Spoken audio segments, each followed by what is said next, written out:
If you could, can you, the dog leash is on the fence. Can you bring dog back in?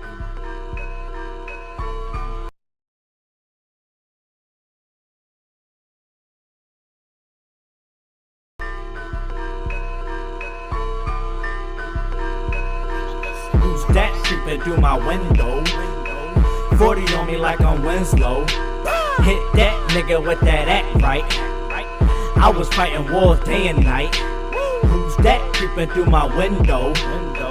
40 on me like I'm Winslow. Hit that nigga with that act right. I was fighting wars day and night.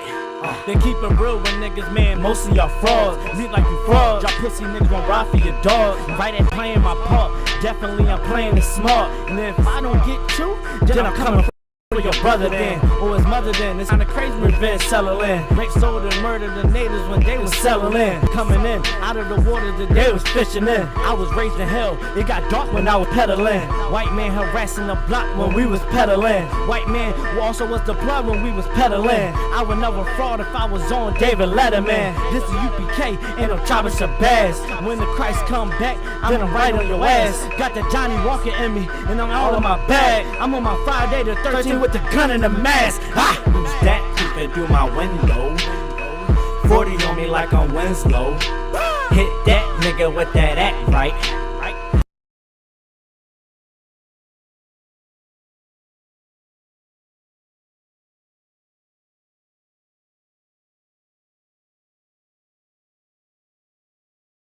I was fighting wars day and night. Who's that creeping through my window? 40 on me like I'm Winslow. Hit that nigga with that act right. I was fighting wars day and night. Hey yo, the car and Nacho, fucking doing crazy like they destined on the Flacco. Righteous on the block though, the beat I catch a ride, but I always miss my stop though. Beefing with my shorty till I stuck it in the taco. Who's that creeping through my window? I ain't with the complications, I'ma keep it simple. Burn all black Dickie to the Timbo. You gon' find exactly what you looking for in limbo. We gon' get it in though. Experience I live from 2036. I see my brother when it's been done. Every day I think about the trouble that I slid from. That's why I call a white man the devil, cause he is one. That's not a motherfucker, I think we should just forgive. That act right, gave a nigga reason to live. Give you extra if you take it back or you renege. See him creeping, no Newport, I squeeze the cig. Who's that creeping through my window? 40 on me like I'm Winslow. Hit that nigga with that act right. I was fighting wars day and night. Who's that creeping through my window? 40 on me like I'm Winslow. Hit that nigga with that act right. I was fighting wars day and night. Where's the competition? I'm bored with it. Stepping up a board mission. I keep 2 fours with it. Gon' feel like a forward hitter. This piece I'm adored with it, but you can get gored with it. You don't want a war with him. This hammer I'm Thor with it. You pray for my downfall, I just pray that the Lord with him. Taking every shot and I'm keeping the score with him. But this ain't a game, ain't no back and forth with him. So quick, I'm dressed to kill. You can tell how that forfeit him. This just ain't in him. That beef is takeout. What that mean? It's just steak dinner. I grip the stick, hit the switch and make you switch genders. That stretch 5 is too much, I make you switch sinners. That pressure on you, call for God, you a chain sinner. A warlord, don't show no pain, just put that pain in her. A pillar in the shit, you know it ain't no change in her. It's legit if you see it in my name in it. It's UPK, nigga. Let's get it. Who's that creeping through my window? 40 on me like I'm Winslow. Hit that nigga with that act right. I was fighting wars day and night. Who's that creeping through my window? 40 on me like I'm Winslow. Hit that nigga with that act right. I was fighting wars day and night.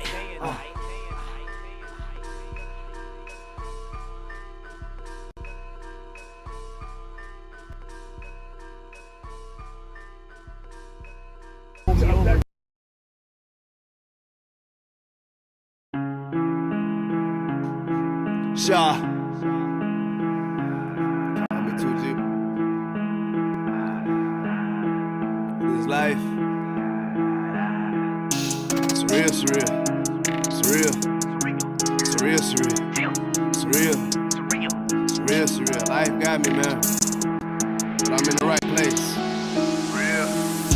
Surreal, surreal. Surreal.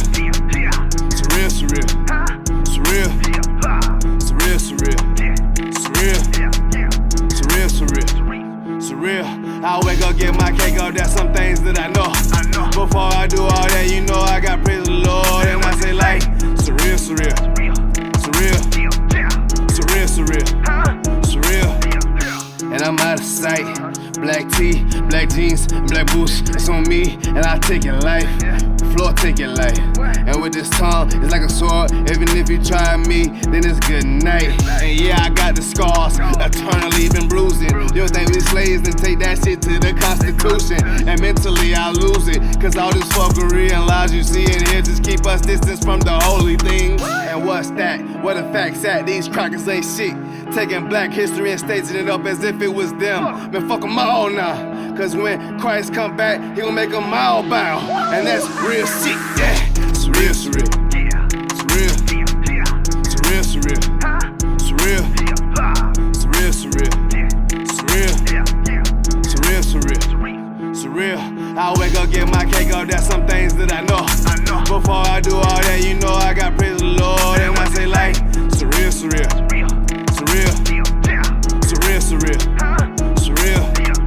Surreal, surreal. Surreal. Yeah, like real for real. You have no idea. Yeah, and I kill for real. You come near. The man in the mirror is a damn prince like, for real, for real. For real. Am I still concealed? I kill. Am I still on chill? Until you keep playing with that dumb shit, you'll disappear. And when I'm near for real, I bet she'll. And when I spit the Jeezy, her heart I hear. Yeah, and your lame lil' Jeezy, you a squeal. And just like some gizzards, you a meal. Surreal, surreal. Surreal. Surreal, surreal. Surreal. Surreal, surreal. Surreal. Surreal, surreal. Surreal. I wake up, get my cake up, that's some things that I know. Before I do all that, you know I got praise the Lord. And I say like, surreal, surreal. Surreal. Surreal, surreal. Surreal.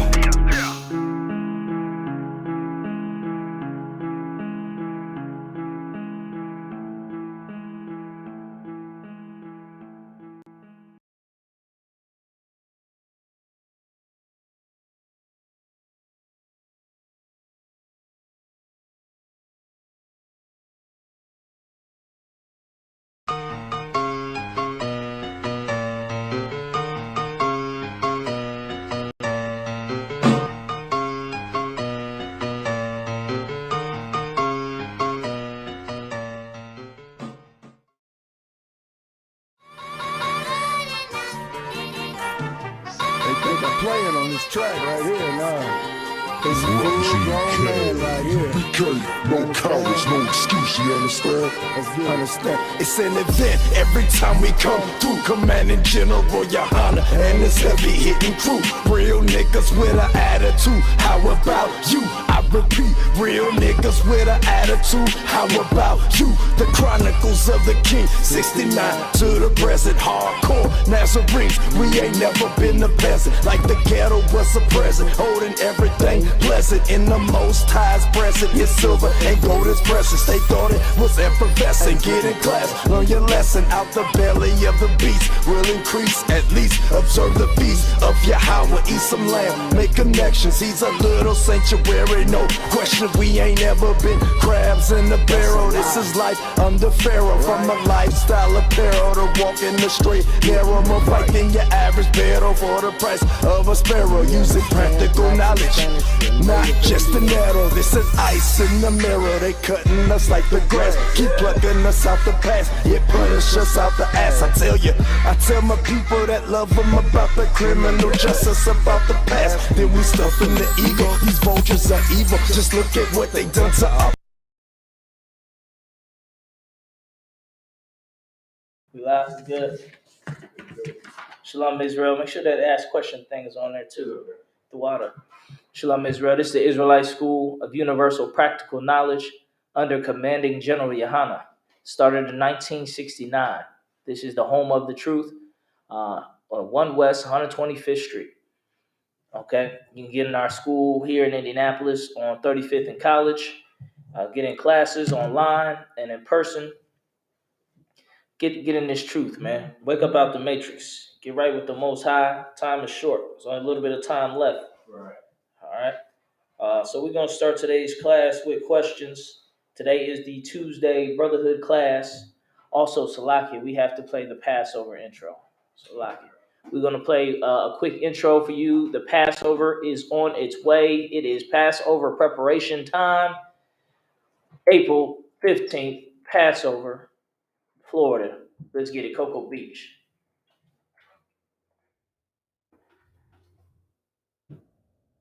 About to play a video, have all the information you need.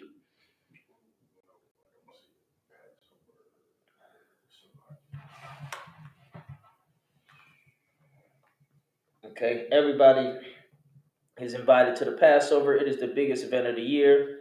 All the who's who's are going to be there. Anybody who is anybody will be there. Let's get it.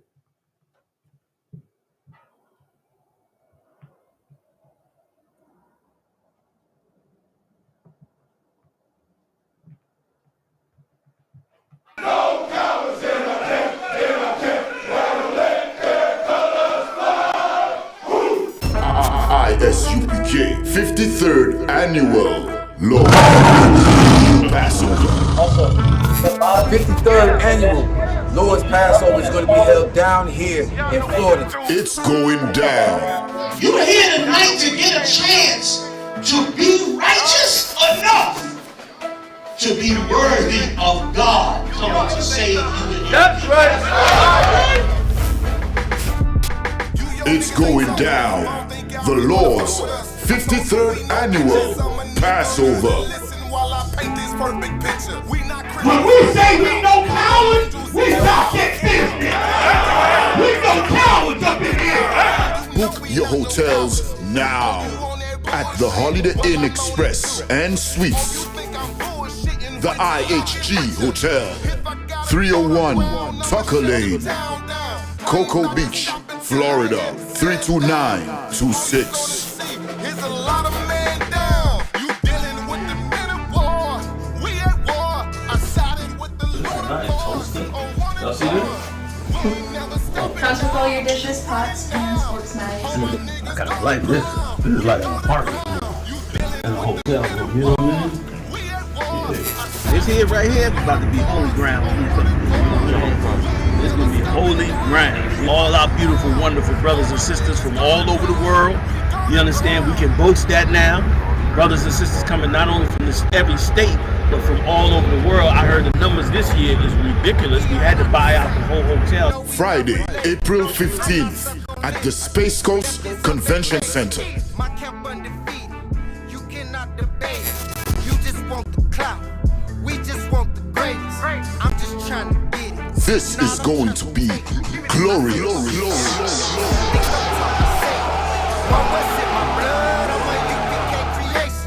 We don't give a fuck, you can see it in our faces. Got it out the mud, straight up out the base.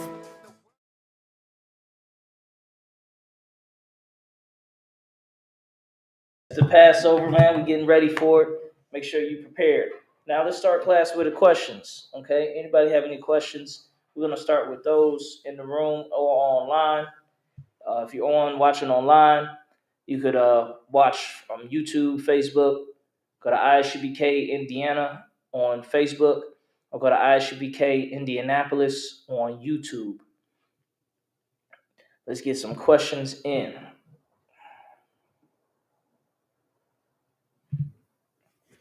All right, because we are definitely towards the end, man. The Omicron variant and the COVID-19 is coming back and stronger than ever. Okay, you thought you was gonna just ride it through. Donald, what's the guy? Bill, what's his name? Biden. Joe Biden thought he was just gonna get in office and make some laws and some rules, and next thing you know, he was just gonna beat it and defeat it. You know, he figured Donald Trump wasn't doing it right, so he was gonna come in and show how to do it. Apparently, the only people who know how to handle this virus is the ISUPK, right? Because we told you, you should have listened to the prophets. You should have never got together for Christmas. You should have never got together for Thanksgiving. That was the exact opposite of brotherhood. There's no law in the Bible that says you have to come together for Christmas and New Year's. But yet you did it like it was a law in the Bible, regardless of who could get sick and die. Regardless of who you hurt. And now the virus is also getting to children. When before it was children had a low rate. Now children are getting it at a high rate. How are you going to justify what you done? The prophets in the Israelite School of UPK told you to not come together and not celebrate these pagan heathen holidays. But you didn't want to listen. Right. Nobody listened. You figured the coronavirus is over and it was about to get back to normal. You was ready to get it jumping. Let's get your questions. You was ready to get it jumping. The Lord showing you otherwise. The Lord showing you other plans. Because if you do not heed the prophets of the Lord, it's not going to go well for you. And as you see, it's not going well for you right now. Right. The prophets of the Lord told you to go get the vaccine. But you fought against that. You fought against getting the vaccine. You fought against the Lord and chose to celebrate all types of wicked holidays and celebrations and parties. Now you have to learn the hard way. They had like 50 people, 100 people on the side of the road when the roads were jammed up for traveling around New Year's and Christmas time. Freezing their butts off in vehicles on the freezing snow. You didn't learn. Houses burning down all over the country. Apartment fires everywhere. When are you going to learn? When are we going to learn? When are we going to take this knowledge and understanding that the prophets has given us in the Israelite School UPK? When are we going to take it to heart and do it? Yeah, question or two. Let's get the questions. Type them questions in. It says, sir, is monodiglycerides TWAB or triglycerides? So monotriglycerides, diglycerides. Are they TWAB for what? I don't get what are they asking? Are they TWAB for? Like you're trying to, we really would have to look those up and see, what are you trying to do with them? Add that into your question, so it could be a complete question. You're just saying, are they good? Good. Just good for what? What are you trying to use these things for?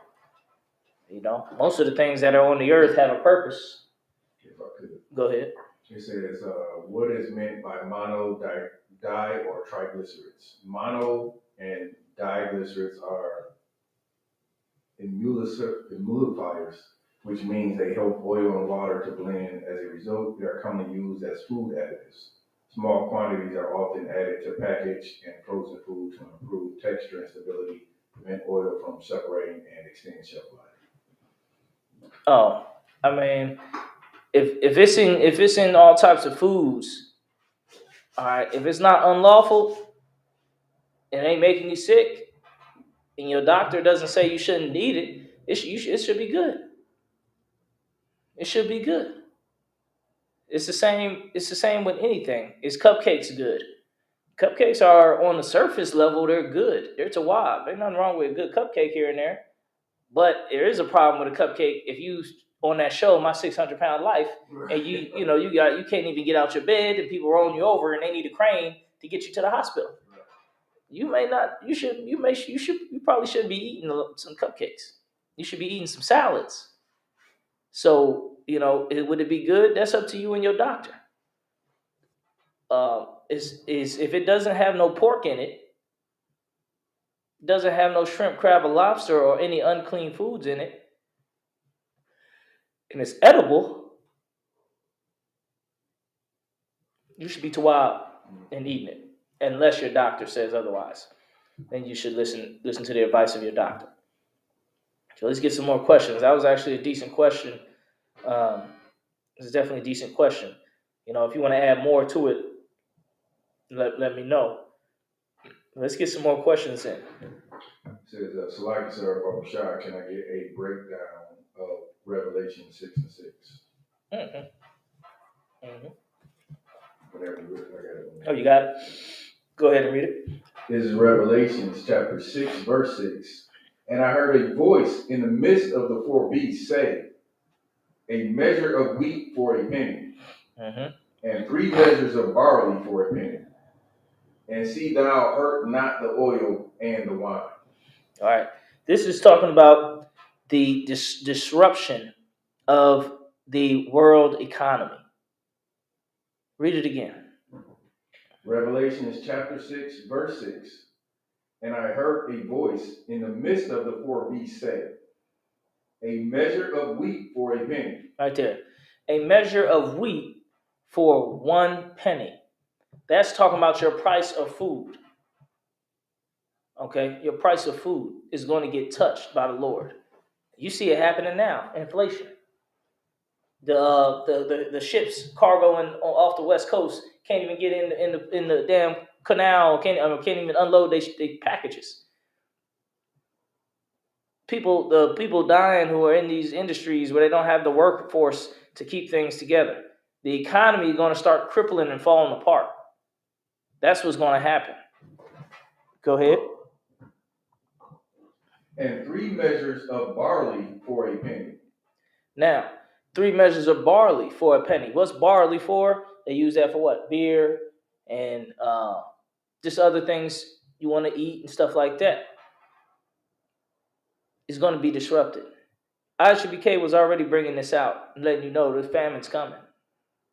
Food shortages, famines. ISUPK already told you it was going to happen. So when it happens, don't be surprised. Don't be surprised when you go to the grocery store and half the shelves are empty. Don't be surprised when the warehouses and the food is no good. All right, let's get more. What else to say? And see thou hurt not the oil and the wine. See, this is the Lord talking to the spirits and telling them, don't hurt the oil and the wine. I got a question for you. What is the oil and the wine? Hurt not the oil and the wine. Go ahead and give it a shot online or in the room. What is the oil and the wine?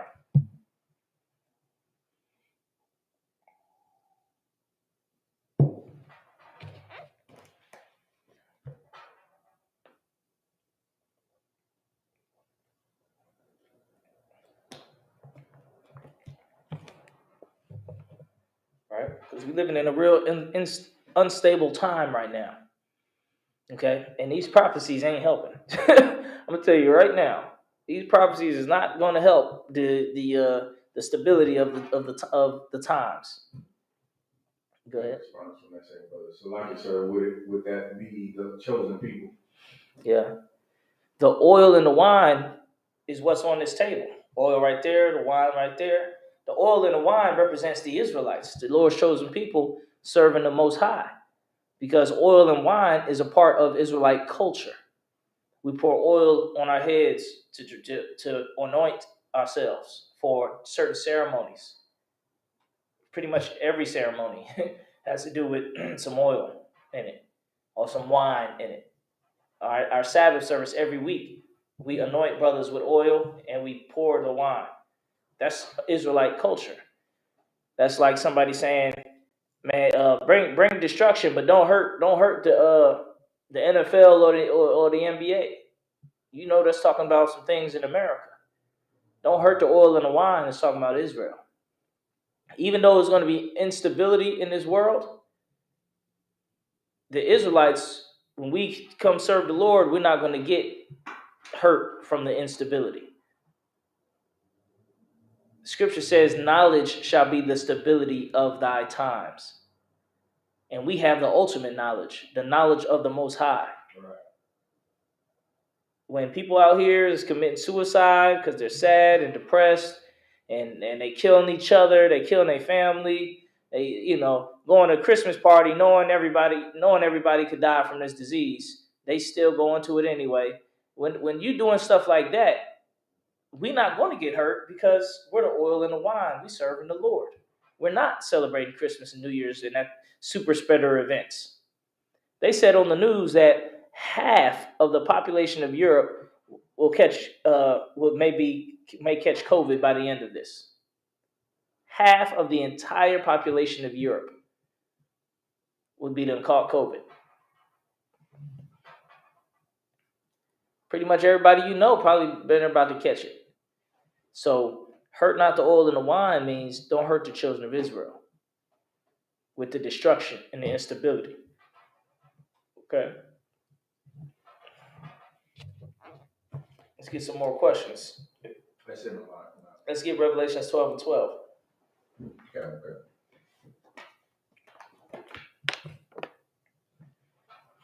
See, you thought the disease, the plague was gonna be beaten so easily. Now look at you.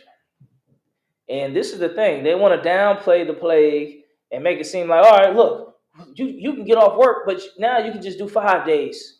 Now, next thing you know, they're going to say, come in. Now they're saying they got a law out now where if you work in the hospitals, you can still come even if you have COVID. You just only can work with patients who also have COVID. That's not going to work. That is the dumbest idea ever. It's a lot. Go ahead, Warren. They trying to squeeze all the juice out the orange. Yeah. Until there's nothing left. What they're trying to do with this COVID is they're trying to, now the finesse way didn't work. They didn't like it. They didn't like it letting people off work and giving out money and letting people stay home and stopping people from being evicted so they're not piling up in the homeless shelters, which was the right thing to do. But they didn't like how the rich of this kingdom, they hated it. But the poor people was like, hell yes. And you wonder, who was against it? The rich are against it. Those people that was protesting in Michigan, talking about their businesses being shut down, those wasn't no truckers talking about, I want to drive my truck. I don't like this unemployment money. I want to drive my truck around the country. Let's go storm the White House so I can drive my truck. It wasn't those people. Those was business owners. I mean, they own 500 trucks, and they want them 500 trucks back on the road because they got to pay insurance, they got to pay fees, and now they got to get all these loans, and they scared of the loans, so they want to get their 500 trucks back on the road. That's who was storming the damn White House and storming the Michigan house in Michigan with guns, protesting COVID, the masks, and protesting the businesses being shut down. The worker ain't worried about the business shut down. They want to get off. They want to get unemployment. So this is what you see. Let's get Revelation 12 and 12. Okay. And it was prophesied it was going to happen. Go ahead. This is Revelation chapter 12, verse 12. Therefore rejoice, ye heavens. Rejoice, heavens. All right. That's the heavens. Okay, go ahead. And ye that dwell in them. And ye that dwell in them. Right? The children of Israel, we're going to be dwelling in heaven, which means Shemayan, which means like water. It means your life's going to be easy. We want that. We want our life to be easy, serving the Lord and with riches and power. Go ahead. Woe to the inhabitants of the earth. Woe means destruction to the inhabitants of the earth. That's Israel. That's people. That's the white man. That's the Asian man. That's all the people. The inhabitants of the earth. The scripture says destruction to you. Go ahead. And to the sea. And to the sea. The sea means the whole multitude of peoples all over the world. That's the sea of them. It's a sea of people all over the world. Go ahead. For the devil is come down unto you, having great wrath. The devil, which is the white man, is come down unto us, having great what? Wrath. He happy we getting off of work. What? Wrath. He happy that the black race is getting some justice. Wrath. No, he wanted to, he happy that we got a democratic process and got a new president. Wrath. His wrath is what? Having great wrath. Mm-hmm. Because he knoweth that he hath but a short time. The white man's anger is going to come down on the whole on all of us if we don't serve the Most High, because he knows that he only has a little bit of time left in rulership. See what you don't understand. The way you see the COVID is way different than the rich and powerful see COVID. You see COVID as a way where you got off work, a way where you can try. Hey, look, I caught COVID. I should get 2 weeks off and get paid. Yeah, you see COVID as a big inconvenience. The rich and powerful see COVID as something that could destroy them. Something that could take away that threatens their riches and their power. That's why the CDC lacks in all regulations on COVID. COVID is still deadly. Don't think that COVID is just like a flu. No, you thought that for a while until half your family was then been caught in that, and some of them died. Right. So the rich and powerful, they see COVID as something that can derail their riches, put them in bankruptcy, destroy their businesses, destroy their riches and their power, destabilizes their country. Okay? So they see it as something way different. They see it as something that needs to be fought. Right. Like, you ain't trying to fight COVID, you just trying to not get it. But the rich and powerful, it's in their best interest to fight COVID, they believe. To try to stop it, to get a vaccine, to push mandates and push this, to beat it. COVID try to make you sick where you can't come to work. We're going to say, look, you can still go to work. We're going to give you a super pill. Now they got a pill. You got COVID, here, take this pill, going back to work. Go ahead, take this pill, and you back at it. Because they want you to be working for them. That's how the rich and the powerful see it. Okay? And they see their kingdom falling. That's what they see.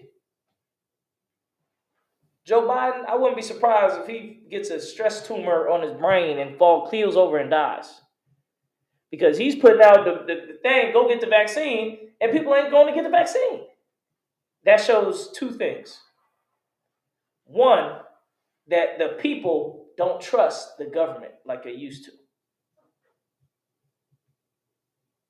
And the second thing is, it shows that the white man doesn't have the power of influence like he used to have.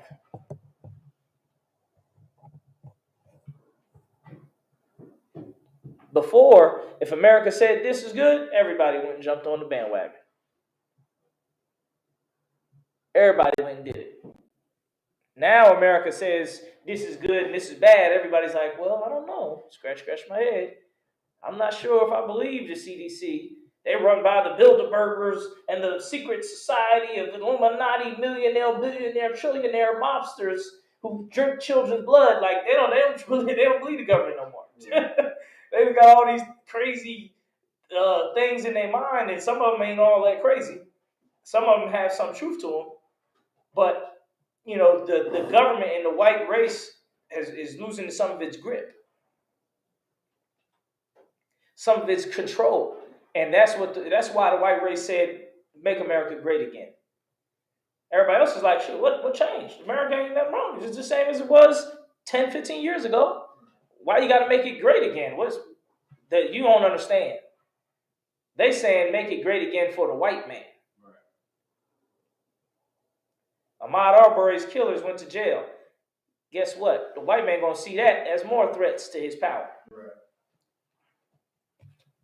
You mean I can't kill a nigger? What this country come to? That's what they're saying.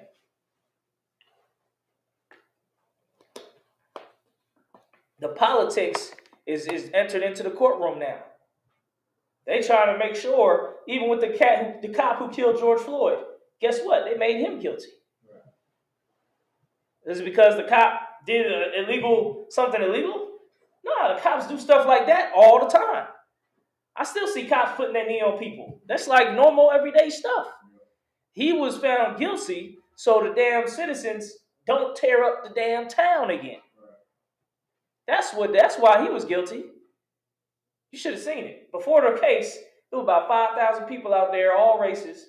There was a journalist from like Australia, and he was covering it, and he was saying, "There's no other journalists out here. It's just me because I'm from Australia, and we don't have a problem with joining the protesters and being in the middle of the protest. Your major news companies, they see this as violent, so they're not in it like that, and it's extra political and blah blah blah." But this Australian dude was in it, and guess what? He almost ain't make it out because that mob was ruthless. He's in the mob. A white guy in the mob stabbed somebody, so the mob jumped on him and started beating the crap out of him. But before that happened, the cops was driving by the mob. The mob attacked the cop cars while the cops was in them. Cops was like, they had to get the hell out of it. A dude with a brick was walking right next to the cop car, busting it, picking the brick back up, busting it again. I'm like, dang, the cops ain't gonna get out and jack him up? They said, hell no, they ain't getting out. They said they gonna let him get this one. That brother was getting 400 years of injustice on his chest. Boom, busting that brick. Boom, cops wasn't doing shit. Excuse my language. So, and why the cops didn't just jump out and arrest him? Because that's a federal crime. You going to do in real time for attacking that. They ain't do that because the crowd was too unruly, and they didn't want to go toe to toe with that crowd and have their little town or their city halfway burnt up again. Because they burnt the police force, the whole fucking police thing down. I give it to Minnesota. They got it in. And you can say what you want, but Minnesota, they got it in when it came to that rioting.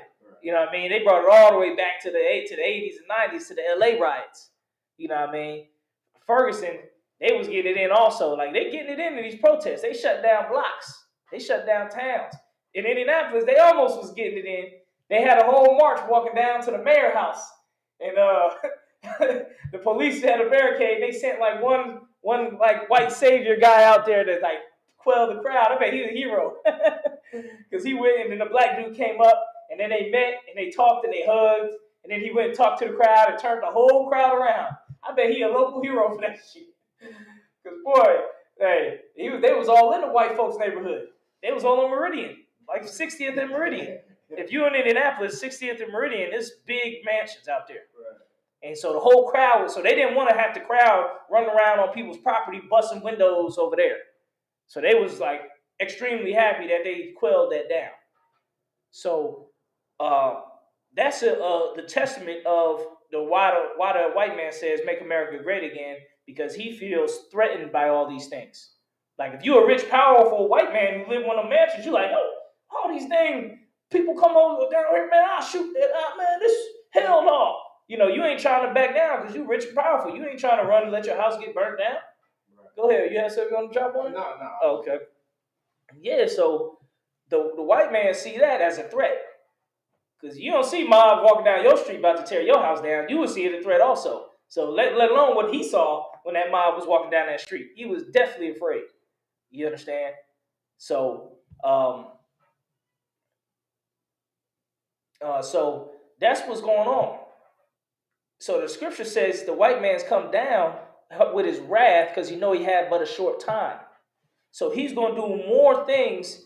He's going to have to go back like barbaric style in his mind to try to make the people respect him again. He got to kill him. He got to do something. He got to beat him. You know what I mean? And if that don't work, now he's just mad. So he's going to be doing things out of anger. You think the government is just, calm, cool, and collected. No, they pissed off. The government officials are pissed off right now. All right? And they've been pissed off since the COVID riots of last year. Since all the Black Lives Matter riots, they've been pissed off since then. Ever since the lockdown, really, they've been pissed off since that, right? And so they want everything to try to go back to normal a little bit to where COVID isn't an issue, but COVID don't give a fuck about what the white man want. The Lord is bringing that. Let's get Isaiah 13:1. Any questions? Also, if any questions online, type your questions in. Because this class today about the sign of the times, and what's going on. So you better wake up. Better wake up and get right. Better get with your people. Better build your defenses up. You know, you got a lightweight become a prepper nowadays. You know, you got, in UPK, we lightweight preppers in here because we already preparing for Christ's return. We preparing for America to fall. That's why we have our own infrastructure. We have our own rank system. We don't depend on the government. You wait for FEMA, you're going to be out of luck. You understand? Go ahead. Where we at? This is Isaiah chapter 13, verse 1. Mm-hmm. The burden of Babylon. The what? The burden of Babylon. Guess what? You're in Babylon. You're in the daughter of Babylon. This is Babylon spiritually. Again, okay? This is the burden of Babylon. Go ahead. Which Isaiah, the son of Amos, did see. Mm-hmm. Verse 2. Lift ye up a banner upon the high mountain. Now, lift up a banner in Babylon on the high mountain. The highest mountain is what? The White House or Capitol Hill. Lift up a banner. And what is that? A banner for war. That's what's going on. And that's what's going to happen in this place. Civil war, World War III, international war, war here and abroad. That's what the banner is. All right. Don't think like civil war is in like, little Nantucket guys walking down with big rifles and standing and shooting at each other, pulling cannons. This is a different type of war. Okay. This is a war that's, has to do with, groups and militia groups and stuff like that. Terrorist groups of the white man. Go ahead. Exalt the voice unto them. Mm-hmm. Shake the hand that they may go into the gates of the nobles. Shake the hand that they may go into the gates of the nobles. What is that? It said Black Lives Matter and all them Antifas and all them. And it's funny because the extremist left and extremist right, both attacking the government. Look at that. They both attacking the government. That's a civil war, which is the whites in America are fighting against America. You got Antifa, they trying to burn down the city. You got the Proud Boys, they trying to burn down the White House. If you the rich and powerful, you like, this is not good. We it's trouble on the left and the right. Guess what? They're gonna pick a side and they're gonna shake the fist. Because they don't want both them crowds coming at them. So they like, shit, I might as well get with the extremist right and say, shake the fist and say, go get them leftists. Don't get me.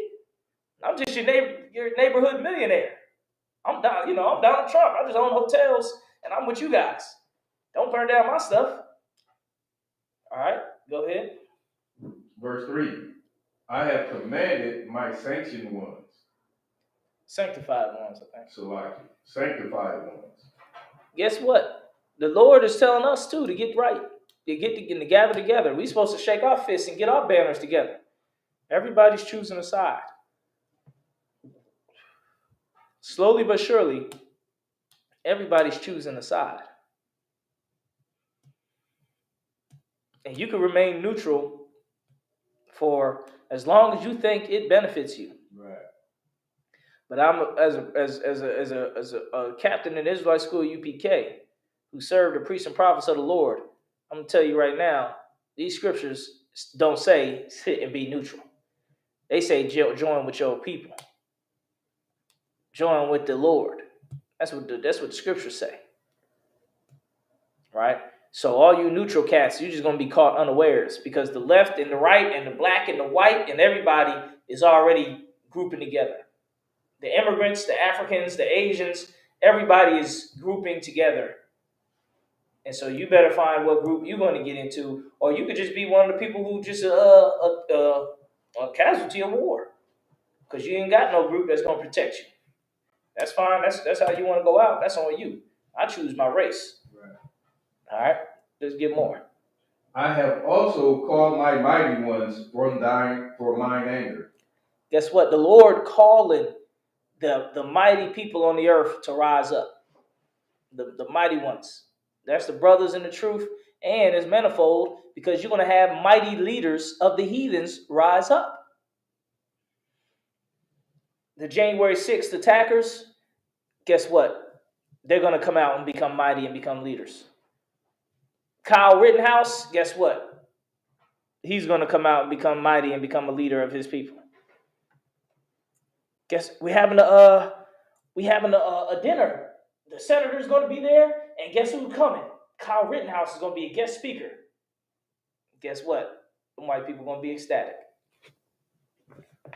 they're gonna be there. Go ahead, Warren. So, like I was gonna say, he already involved in many appearances and guest speakings and offered internships. Like he's being treated like a top ranked celebrity right now. Yeah. And guess what? The Ahmaud Arbery's killers thought that was gonna happen to them. But they didn't have the right circumstance. You understand? They should have never recorded it. If they would never recorded it, they might have they would have been in the game. But thank the Lord that they was dumb enough to record their own crime. Right. You know what I mean? They try to say black people are dumb for recording our own crimes. look, we ain't recording ourselves murdering somebody. Right. Like, damn, that's bold. Like they really thought they was just gonna get away with that. They're like, man, we can keep this video. Oh wow, get him, Bill. Shoot him, Bill. They figured they was gonna watch that footage and keep that till the crows come. But it bit them in the ass. So guess what? Everybody, the mighty ones, they're going to come forth. The ones who are going to be the leaders of these conflicts that's coming is spiritual conflict, political conflict, cultural conflict, racial conflict. All these conflicts that's coming. The mighty ones are being called, and the sanctified ones, we're being called. So what you gonna do? Go ahead. Let's get more in the scriptures. Even them that rejoice in my highness. Even them that what? Rejoice in my highness. Even the ones that rejoice in the Most High, in His highness. Make sure you get them questions too if you got any questions about what we bring it out.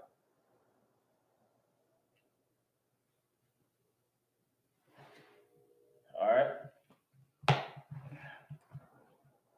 Go ahead. Verse 4. The noise of a multitude in the mountains. The noise of a multitude. Read it again. The noise of a multitude in the mountains. Multitude. The mountains is all the different governments in organizations, hills of power. All right, that's what's being think of a pyramid scheme or like a pyramid. Like you got a hierarchy. You got the guys at the top, and you got more guys at the bottom. Those are like a hill. That's like a pyramid. You know what I mean? So that's like an organization, a power structure. What's going to happen to the power structures? The noise of a multitude in the mountains, like as of a great people. What you're going to start to see is these groups and organizations, they're going to become more powerful with multitudes of people. With these groups that were fringe, that were seen as like outliers, they're going to become the main folk, the main forces in this country. Israelite School of UPK, we're one of them. We're a hill. We're an organization. We have a power structure. We're a hill. We're going to have multitudes coming to us and being part of our hill. There are going to be multitudes going to the alt-right, and multitudes going to the leftist, and multitudes going to the African United group, and multitudes going to the Asians group. Multitude is going to be grouping, right? Because people see is danger, so they group up. Okay, it's a psychological thing. It's like strength in numbers type of thing.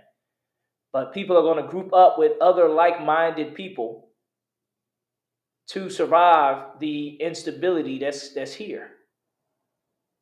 The instability you feel when you're just at home alone and you just have your grandmama and your mama and something go wrong, them the only people you can talk to, that instability you feel, you're kind of more used to it if you're black or Hispanic But it's gonna get to a point where it's like, you know, that you can't just depend on that. You're gonna need more. You're gonna need more than just your mama and your uncle and your aunties and your cousins. You're gonna need more than that, because that stability is not gonna be there. You're gonna need a power structure. So people are gonna start running to these groups, and that's where World War III, we're getting closer. Go ahead. Okay. A tumultuous noise of the kingdoms of a nations gathered together. Tumultuous noise of the kingdoms gathered together. Look at what Russia is doing. Russia got 100,000 soldiers ready to invade the hell out of Ukraine right now. Got 100,000 Russians ready to walk all in Ukraine and take Ukraine back to the old Soviet Union bloc. Just like the school prophesied in the Bible, and the school prophesied, I heard Commander Johanna say it myself, that in the Command General Hyman in classes years ago, that the Soviet Union is going to be back united. Russia is going to get back to Soviet Union bloc countries. The Kazakhstans and the Stans and the Yugostans and the Zerkistans, they all going back. Any more? You said there's a question on that? We do have a question, but you got a little bit more on that scripture. Let's get the scripture and we'll get the question. The Most High of hosts mustereth the host of the battle. The Lord mustereth. What does mustereth mean? It means it like built it up. Building up, you know. It's like a build up.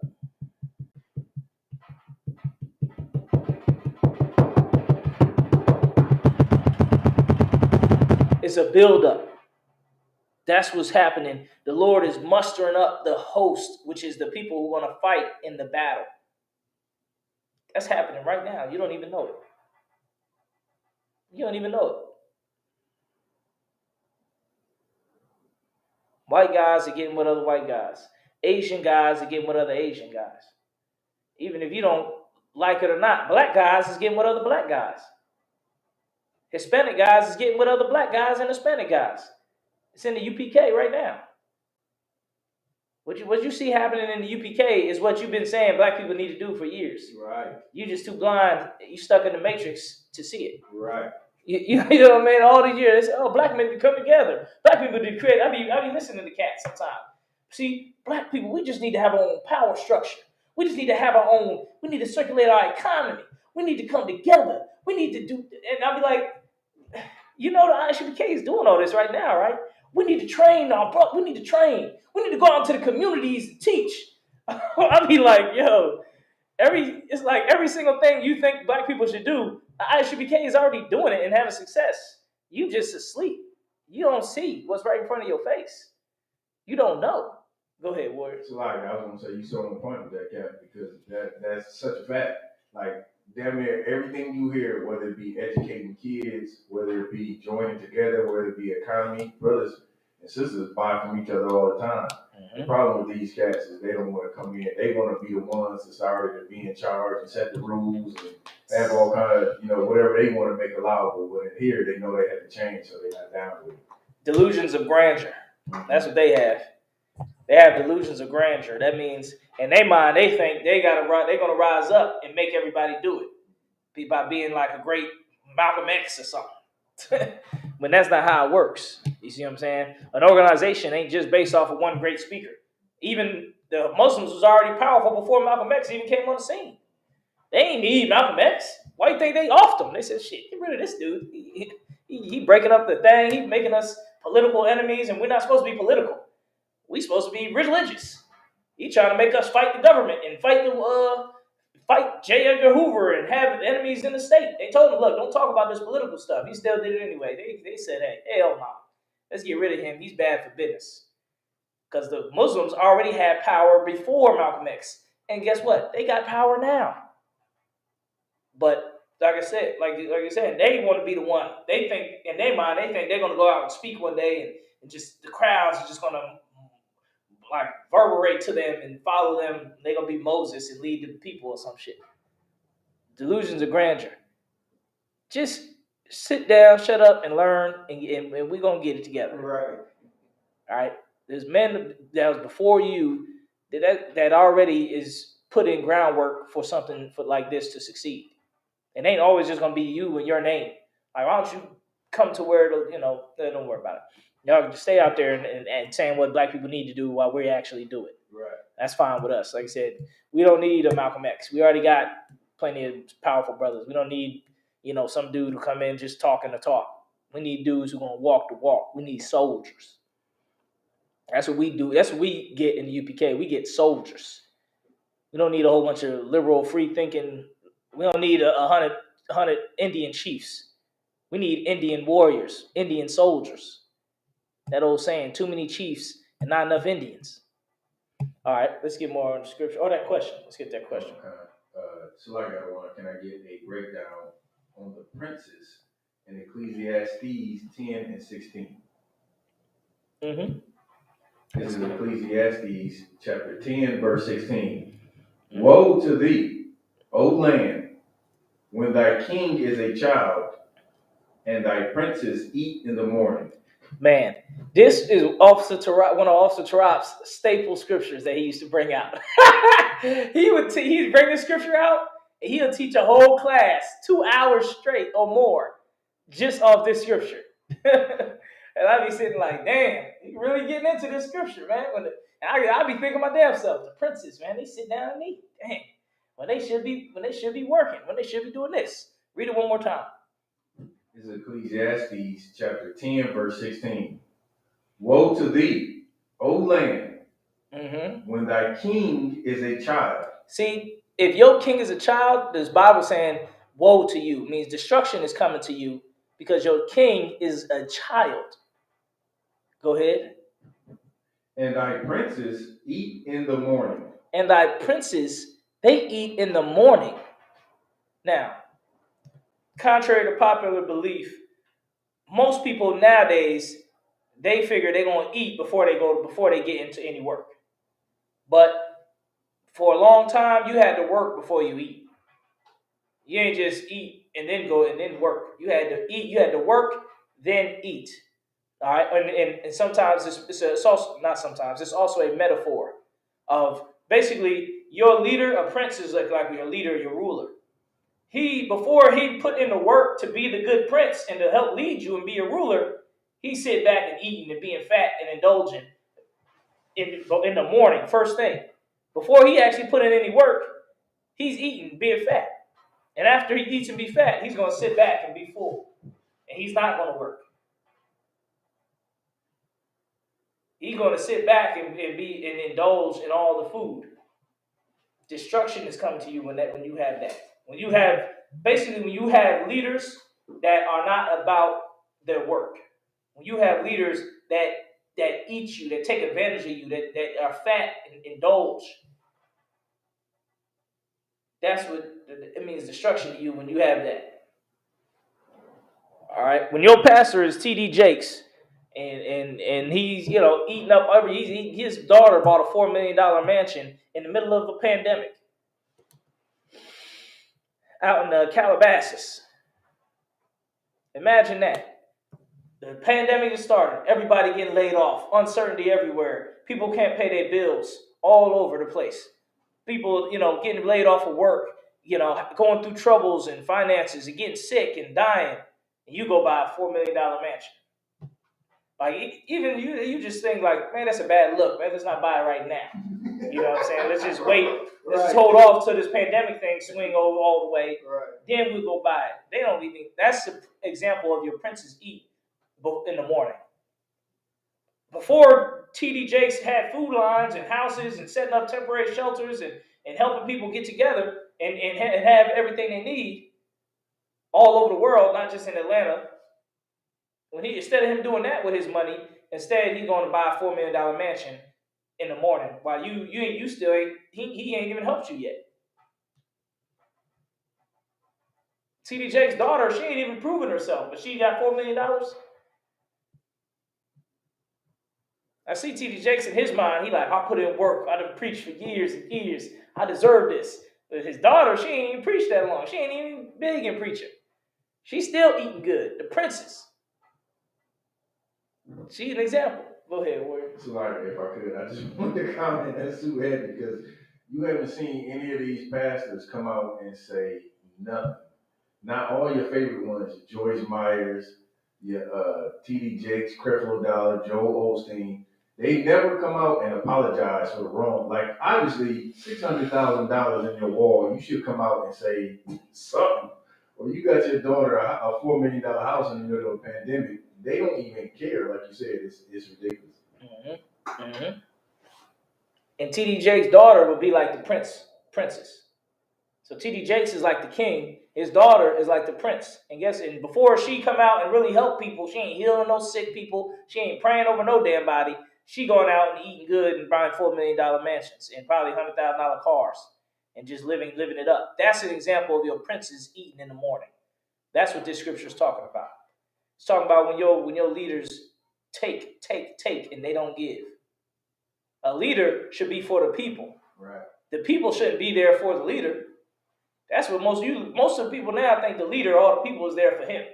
Right. Like they're his servants and they're his because that's how these leaders are. They like children. They want everything for them damn for themselves. All right. Where we at? You got another question? It remind me, and let's get to this next question. It remind me of there's a church here in Indianapolis, Eastern Star. It's off on 34th. And it is like a $1 million facility. It's got basketball courts. It's got clinics. It's got like a little convention center in it. It's got a gate all around it. It's got huge services. It got offices, like 30 offices in there, big foyers. It's a big multi-million-dollar building. But across the street, because I was delivering pizzas over there when I was a pizza delivery man. You know what I mean? Back when before this was my full time. And I was delivering pizzas over there. It was a project apartment. And the playground, the basketball court, didn't even have a hoop. But it was right across the street from a multi-million-dollar building, church.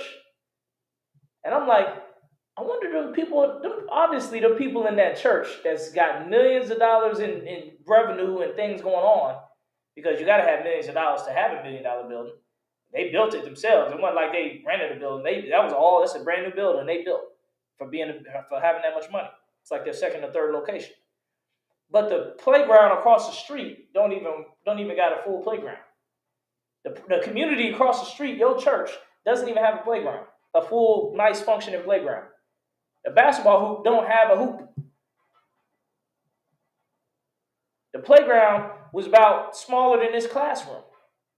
But you across the street from a multi-million-dollar church probably got millionaires and 100,000, all these six-figure guys coming out of it every day. None of them said, hey, let's invest a little bit in this community across the street from our church and make our church look bad to have this poor, rundown community in front of it. Let's do something about it. That's your king is a child and your princes eat in the morning. Them guys, they eating all good, but they ain't put in the work for the community. But they want to eat good first in the morning, right? And then they're gonna not do nothing for the community because they already ate. Why they gonna do something if they already ate? Right. They good. They got they pay. That's the point. All right, let's get to the next question. So I got one. 1 Samuel 15 and 16. Did the men turn on each other because they were afraid? Let's get it. This is 1 Samuel chapter 15, verse 16. Then Samuel said unto Saul, stay, and I will tell thee what the Most High hath said to me this night. Mm-hmm. That was 16. Let me 15. 1 Samuel chapter 15, verse 15. And Samuel said, they have brought them from the Amalekites. For the people spared the best of the sheep and of the oxen to sacrifice unto the Most High thy God, and the rest we have utterly destroyed. Right.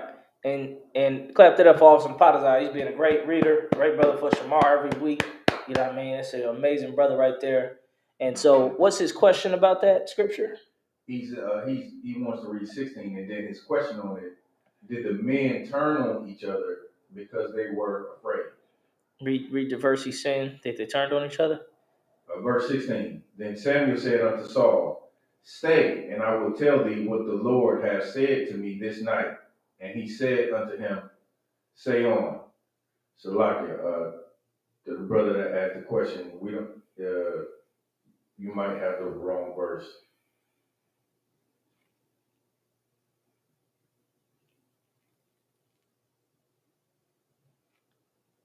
The wrong chapter.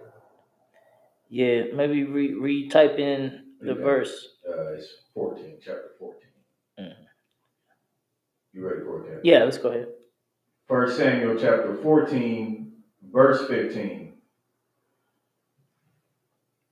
And there was trembling in the host in the field, and among all the people, the garrison and the spoilers, they also trembled. And the earth quaked, so it was a very great trembling. Mm-hmm. Verse 16. And the watchmen of Saul and Gibeah of Benjamin looked, and behold, the multitude melted away, and they went on beating down one another. I believe I know what this is talking about. Read a couple verses above it so I can get to make sure. Okay. This is 1 Samuel chapter 14, verse 13. And Jonathan climbed up upon his hands and upon his feet, and his armor bearer after him. And they fell before Jonathan, and his armor bearer slew after him. Verse 14. Mm-hmm.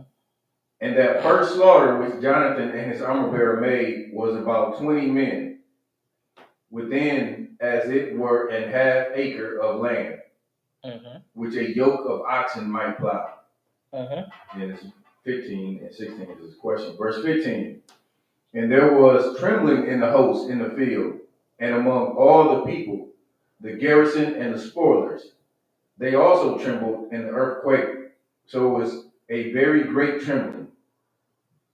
Verse 16. And the watchmen of Saul and Gibeah of Benjamin looked, and behold, the multitude melted away, and they went on beating down one another. Yeah, what you're saying here is what you call in the movies a hasty retreat. Right? A hasty retreat. So, Jonathan and his cupbearer,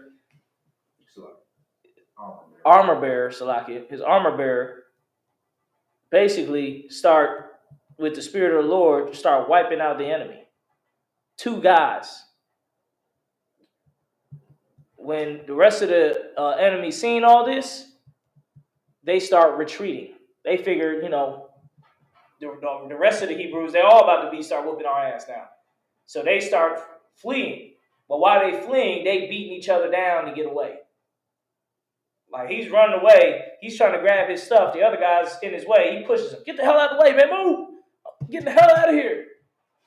Just picture a movie like where the submarine's about to sink or when the boat's about to sink, you see all the Navy like running and knocking each other out the damn way, pushing each other. That's what you're seeing. That's what Jonathan and his armor bearer did to them cats. So yes, it was from fear that they started beating down each other to get away, to escape. All right, that's what you're seeing there. I'm trying to think of a sport analogy. I can't really think of one. But all right, let's get any more. Was any more questions? That's it. Okay, cool. Let's go back to Isaiah 13. There's some good questions. Keep them questions coming. That's some good questions.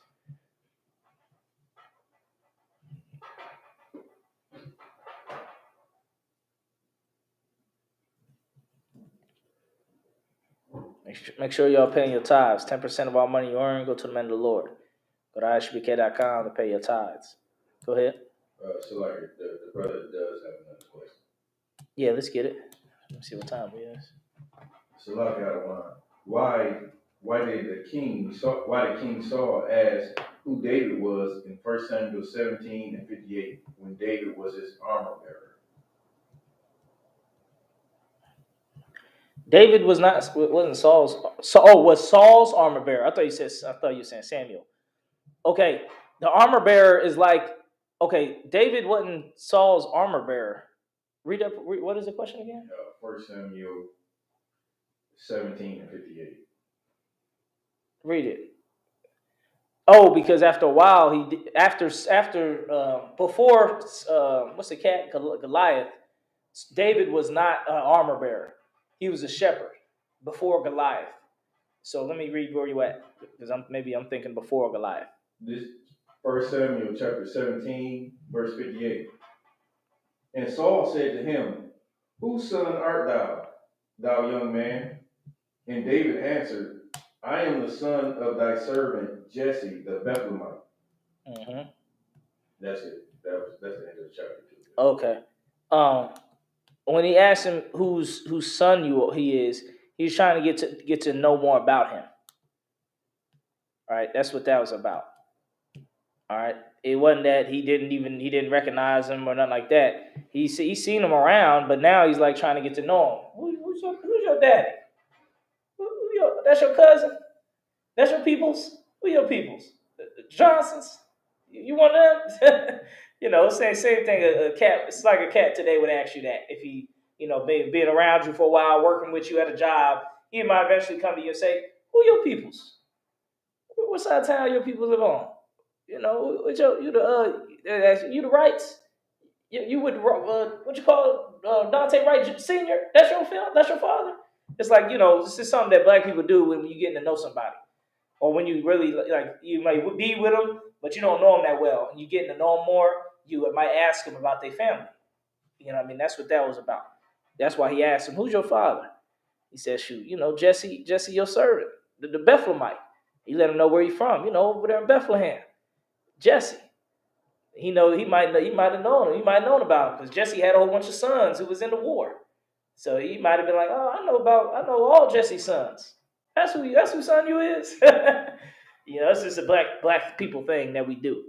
All right? Other races do it too. I can't say we just the only one race who asks about your fathers and your family. So that's what that was when he asked him, "Whose father are you?" or "Who's your father?" All right. Any more questions? Yeah, go ahead. So like I was just going to add on to what you were saying. That's why a lot of times people struggle with those lineages in Matthew and in Luke, because where you come from is important. Just like when you had to declare your household by your father's house, you had to declare your lineage by your father's household. So it's very important where your family came from. Yeah, and there was a time in the scriptures. It still should be that today. You glory in your father. Like if your father was something amazing or something, shit, you be quick to claim that. Yeah, my father was this. My father was that. So let's get more. Where we at? That was the last question. You want to go back to Isaiah? Yep, let's go back to Isaiah. Any more questions? Y'all type them in. This is Isaiah chapter 13, verse 5. They come from a far country, from the end of heaven, even the Most High. Read up a little bit. Verse 4? Yeah, so I can get the context again. Where we at? Okay. Isaiah chapter 13, verse 4.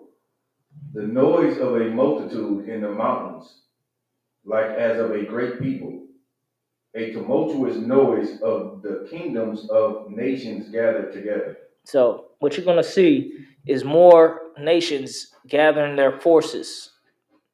The people gathering onto different power structures and organizations and kingdoms, and they getting ready to fight. Go ahead. The Most High of hosts mustereth the host of the battle.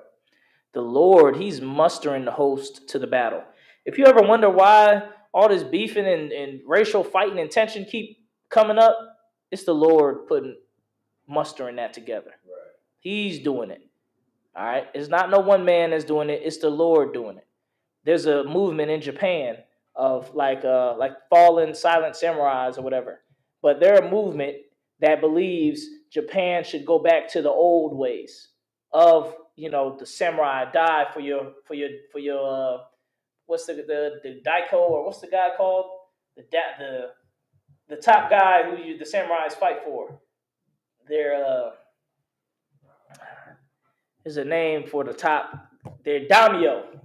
You ever heard that?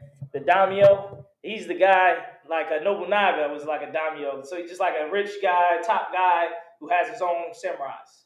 and they all fight for him. Like he's the ruler of that area, of that fiefdom. Because back in those days, it wasn't all just one Japan. It was like different warlords of different parts of Japan. And so, they all would fight and families would fight, but they would die for their honor. They would die for Japan. If Japan was hurt, kamikaze, they crash and they take that sake and they do a ritual and they ready and they gonna go kill themselves for they kingdom, or try to kill you. They gonna do something.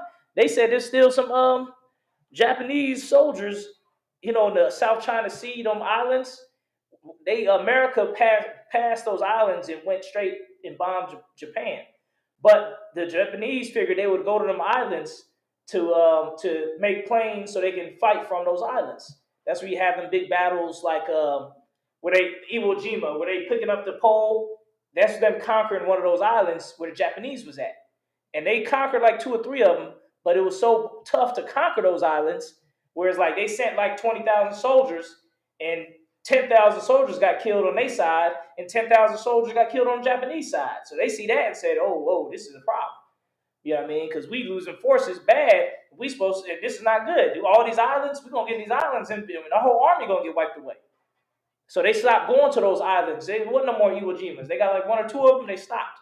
But some of those islands, the Japanese soldiers was there ready for them to try to land, and nobody ever came, and they stayed on those islands even to this day. Had families and children, still there. Still got their gun. They sitting there, little samurai dude. He's a little badass dude in the jungle, boy. Like, you know what I mean? Got probably a little samurai, little hat or something. You know what I mean? I bet. I know. They're still out there. Because it was in the World War II documentary. Because nobody came to get them. The war was over. Japan got bombed, so they weren't about to be going to help nobody, and they figured they still fighting. So they just stayed on the island and made a life on the island. There's a movement in Japan to bring that spirit back to the Japanese people, because now the Japanese people, they put all their spirit into working and working for a job now, warehouse, and they don't have no country pride, no pride in their nation, or none of that. Guess what? That movement, I got money that movement is going to grow, and it's been growing. Because what the scripture says, the Lord mustered the host of the battle. So all these different, why do you think ISIS and Al-Qaeda, they didn't go back, they went forward. They got stronger. The Lord mustering the host of the battles. They got so strong to where they pushed America out of their country. That spirit is going to continue to grow all over the world. That's why Russia got 100,000 soldiers about to invade Ukraine. Y'all thought that Ukraine stuff was over. Nah, it was just beginning. All that stuff already was just a test run to see how far they can go. They said once Russia gets Ukraine, it's going to have an energy pipeline through the Ukraine that will go to the rest of Europe, and it'll make them have power over Europe when it comes to energy. So all the damn tariffs and sanctions that America, every time Russia take a fart, America say that they gonna fucking put another sanction on them. I'm like, damn, you already did like a sanction every 5 minutes. What sanction is left? Did you not sanction nothing or what? Like, I don't understand that shit. I feel like it's just tough talk. Like, you ain't even doing nothing. We're gonna add more sanctions. I'm like, how many sanctions can you do? Did you stop them motherfuckers from getting shit or not? Right. Apparently, Russia can survive without the damn sanctions.